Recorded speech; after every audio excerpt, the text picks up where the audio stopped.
Hello दोस्तों। कैसे हैं आप सब लोग। मैं उम्मीद करता हूँ कि आप सब बहुत अच्छे, सच्चे और खुश होंगे। तो आज मैं वापस आपके सामने हाजिर हुआ हूँ एक नई कहानी लेकर। और आज की जो कहानी है ये है एक हाथी और एक चींटी के बारे में। तो चलिए कहानी को शुरू करते हैं। बहुत समय पहले की बात है। एक दूर दराज के जंगल में एक बहुत बड़ा हाथी रहता था। वो जंगल के सभी जानवरों से बहुत बड़ा था और इसी वजह से वो अपनी ताकत पर बहुत घमंड करता था। और वो दूसरे जानवरों को परेशान किया करता था और तंग करता था। सारे जानवर उसके बड़े शरीर के कारण उससे डरते थे और इसी वजह से हाथी और परेशान किया करता था और बाकी जानवर उसको कुछ कहते नहीं थे। उसी जंगल में एक चींटी का परिवार भी रहता था। ये चींटी का परिवार बहुत मेहनती था। मतलब किसी ने उनको कभी आराम करते नहीं देखा था दिन में।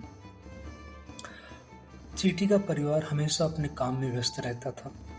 दिन में वो लोग खाना इकट्ठा करते और रात को आपस में मिलकर खाते। एक दिन की बात है, जब चींटियां खाना ढूंढ रही थी तो उन्होंने देखा कि हाथी पानी से खेल रहा है।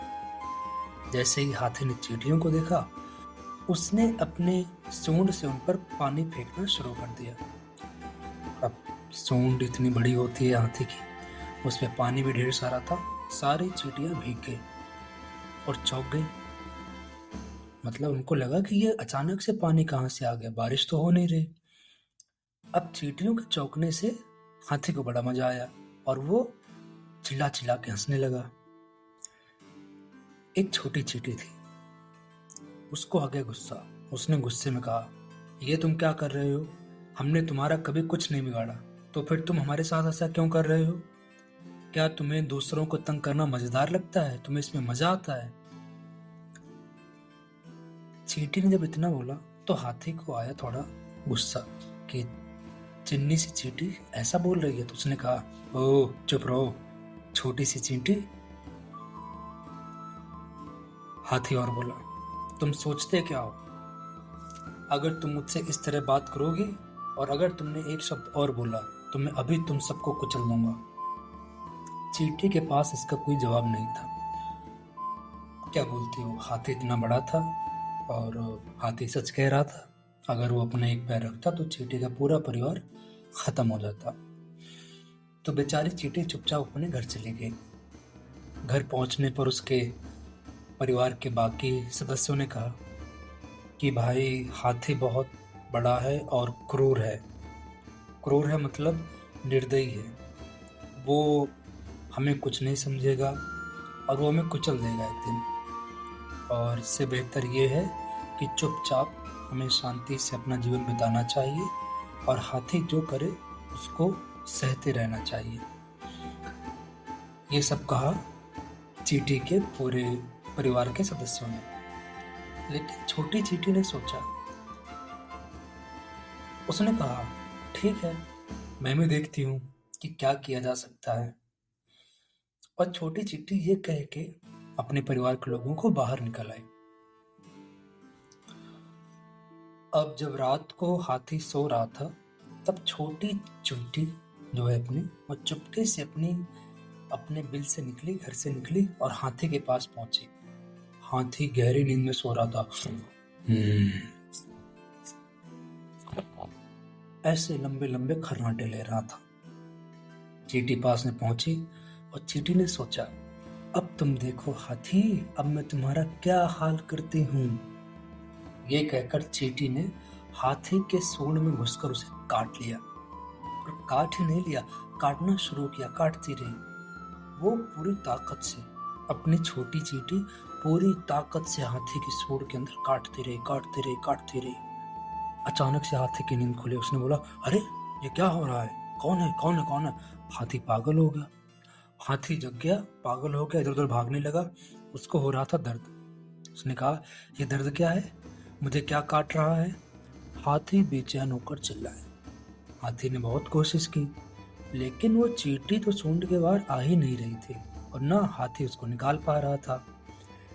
बताओ, इतना बड़ा हाथी और एक छोटी सी चींटी का कुछ भी नहीं कर पा रहा था। आखिरकार हाथी ने कहा, कृपया रुक जाओ, मुझसे और सहन नहीं हो रहा है, प्लीज रुक जाओ। चींटी ने काटना बंद कर दिया और कहा, तो अब तुम्हें समझ में आया कि जब तुम दूसरों को तंग करते हो तो उन्हें कैसा लगता है। हाथी को शर्मिंदगी का एहसास हुआ। उसने बोला, हाँ मुझे समझ में आ गया है।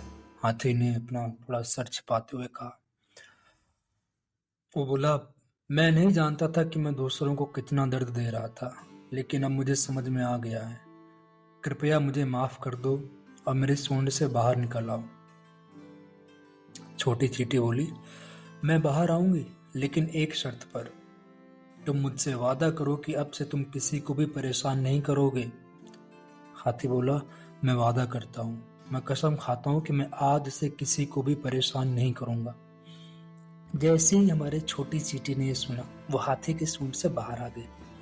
हाथी ने राहत की सांस ली और कहा, मुझे बहुत खेद है, मुझे नहीं पता था कि मैंने दूसरों को कितना परेशान किया है। अब मुझे समझ में आ गया है। मैं वादा करता हूँ कि अब मैं ऐसा नहीं करूंगा। और उस दिन के बाद से हाथी ने कभी किसी को परेशान नहीं किया। वो सभी जानवरों के साथ दोस्ती करने लगा और जंगल में शांति से रहने लगा। तो अब इस कहानी की हमारी जो हीरोइन थी, छोटी चींटी, उसने कितनी बहादुरी का काम किया, है ना। जब सारे लोग मना कर रहे थे कि भाई हमें चुप रहना चाहिए, लेकिन छोटी चींटी बोली, नहीं, हमें कुछ करना चाहिए, और चींटी ने कुछ किया। तो इस कहानी से हम क्या सीखते हैं?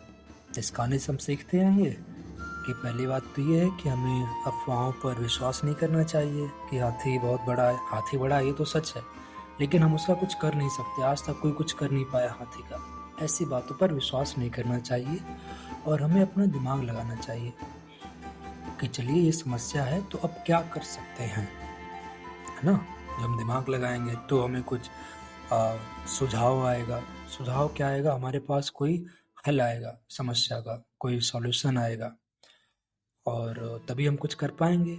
और दूसरी बात जो हाथी ने की, कि हमें दूसरों को तंग नहीं करना चाहिए। अगर आप दूसरों को तंग करेंगे तो कोई ना कोई चींटी आके आपकी सूंड में काटेगी जरूर। तो बस आज की कहानी खत्म हुई। बताइए कि आपको कैसी कहानी लगी। जैसी भी लगी हो, आप वीडियो को लाइक करें, शेयर करें, सब्सक्राइब करें चैनल को, और ऐसी ढेर सारी कहानियां हमारे चैनल पर हैं, उनको भी देखें।